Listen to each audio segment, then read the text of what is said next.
Today, the Republican Senate Majority Leader voiced support for a full congressional investigation into Russian meddling into U.S. elections. This as CNN is learning new details this afternoon about a U.S. intelligence community assessment that Russia could have been acting to sway the election for Donald Trump, though it is not considered clear-cut, and there is some disagreement as to whether the goal was definitively to help Trump or to weaken Hillary Clinton, or if there was some other goal.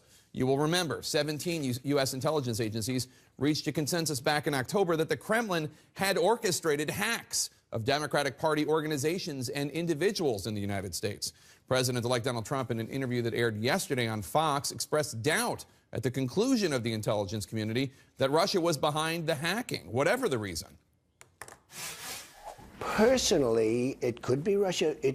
I don't really think it is, but who knows? I don't know either. They don't know, and I don't know. CNN is covering all of the angles, working our sources in the transition, in Washington, and in Moscow. Let's start with CNN's Ryan Nobles. He's outside Trump Tower. And Ryan, as you heard me say earlier, one former CIA director called these Russian hacks on the U.S. system the political equivalent of 9/11.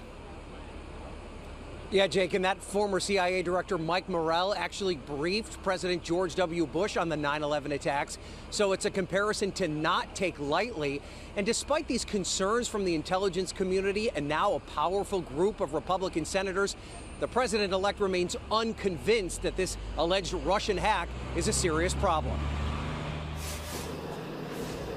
Tonight, Donald Trump is ramping up a showdown over the alleged role Russia may have played in the race for president, with every major U.S. intelligence agency concluding that Russia did, in fact, interfere with the election. I think it's ridiculous. I think it's just another excuse. I don't believe it. On Sunday, Trump flatly told Fox News that he does not believe the reports that the CIA believes Russia actively attempted to intervene. This morning, he doubled down in a series of tweets, writing, quote, "Can you imagine if the election results were the opposite and we tried to play the Russia-CIA card? It would be called conspiracy theory." Trump also claiming that the accusations of Russian interference never came up during the election, which it did, and that hackers weren't caught in the act, which they were. This comes as a chorus of bipartisan senators are calling for a deeper probe. It's clear the Russians interfered. And Trump is incorrectly suggesting it is Democrats, not the intelligence community, placing the blame on Russia. I'm not sure they put it out. I think the Democrats are putting it out because they suffered one of the greatest defeats in the history of politics in this country. And frankly, I think they're putting it out, and it's ridiculous. Which entirely misses the problem of a foreign entity attempting to undermine the integrity of the U.S. election. It makes any potential investigation challenging if Trump remains opposed to the effort once he takes office. But the Senate's most powerful Republican is also pushing back, arguing that the intelligence is correct and an investigation is needed.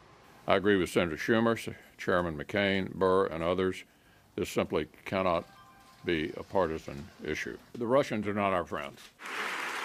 And now the Clinton campaign is backing a demand from Electoral College electors who are asking for a full intelligence briefing on the matter ahead of their official vote on December 19th. This flap adds to growing concern amongst leaders of the president-elect's own party about his view of Russia. I am an American company. And his likely pick for Secretary of State, ExxonMobil CEO Rex Tillerson, and his close ties to Putin and Russia. Follow the funds. Florida Senator Marco Rubio, who sits on the Senate Foreign Relations Committee, tweeting, "Being a friend of Vladimir is not an attribute I'm hoping for from a Secretary of State." These battles are being waged as Trump continues to shape his upcoming administration. Making trips to Trump Tower today, really cool stuff in his office. Former presidential candidate Carly Fiorina, former Congressman Allen West, and former Texas Governor Rick Perry, once a sharp critic of Trump, now considered as the next energy secretary, a department that as a presidential candidate, he suggested be shut down.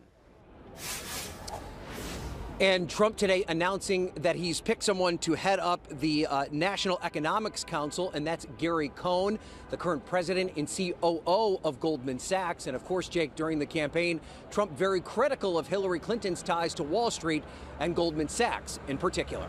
Jake. Ryan Nobles in New York, thank you so much.